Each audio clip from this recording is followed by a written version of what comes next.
আসসালামু আলাইকুম, আমি শিবলি বলছি। চলে আসলাম নতুন আরেকটি ভিডিও নিয়ে।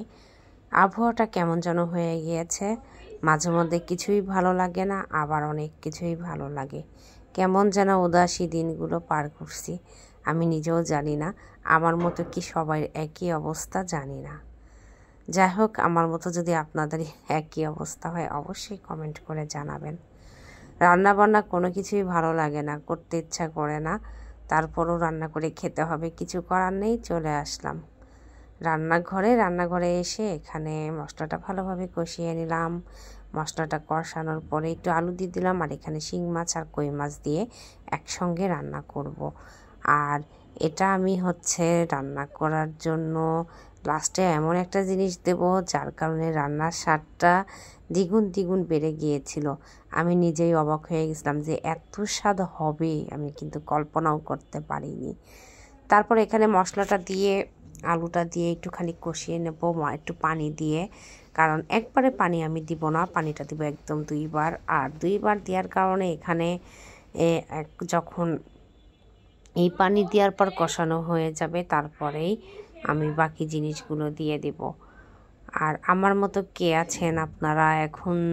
এক সময় রান্না করতে খুবই ভালো লাগতো, হঠাৎ করে ফেসবুকে কোনো ভিডিও দিতে ইচ্ছা করে না, রান্নাও করতে ইচ্ছা করে না, কেমন একটা আবহাওয়া যেন, না গরম না শীত, একটু কেমন যেন চলে আসছে দিনগুলো।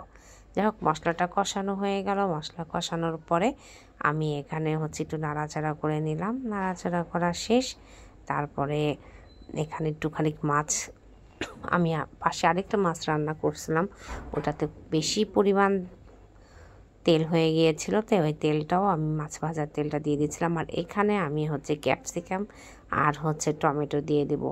এই দুটো দেওয়ার কারণে এত স্বাদ লাগছিল রান্নাটা। আমি যখন খাচ্ছিলাম মনে হচ্ছিল কি একদম টাটকা মাছ নিয়ে এসে যে রান্না করে যেরকম একটা স্বাদ লাগে, ঠিক তেমনই লাগছিল, অনেক মজা লাগছিল। এই সামান্য ক্যাপসিকাম দেওয়ার কারণে কিন্তু এর স্বাদটা এত হবে আমি নিজেও ভাবতে পারিনি। আপনাদের কাছে ক্যাপসিকামটা কেমন লাগে অবশ্যই জানাবেন, আমার কাছে তো খুবই ভালো লাগে। যাই হোক, এগুলো দিয়ে আমি একটু ঢাকনা দিয়ে পরবর্তীতে আবার ঢেকে রাখবো, কিন্তু তার আগে আমি আগেই নাড়াচাড়া করে সুন্দর করে রেখে দিয়েছিলাম। রান্নার শেষে আমি যখন এটার কষানো হয়ে যাবে, ঠিক রান্নাটার একদমই ঝোলটা শুকিয়ে যাবে, লাস্টের দিকে একটুখানি ধনিয়ার পাতা দিব, দিয়ে নামিয়ে দেব। এখন একটু ঢাকনা দিয়ে ঢেকে দেব।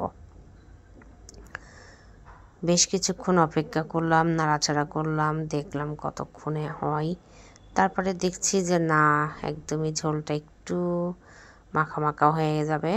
তারপরে আমি ধনিয়া পাতাটা এখনই দিয়ে দেব।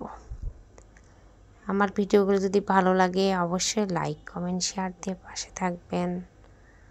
আজকের মতো এখানে বিদায় নিব। সবাই ভালো থাকবেন, সুস্থ থাকবেন। আল্লাহ হাফেজ।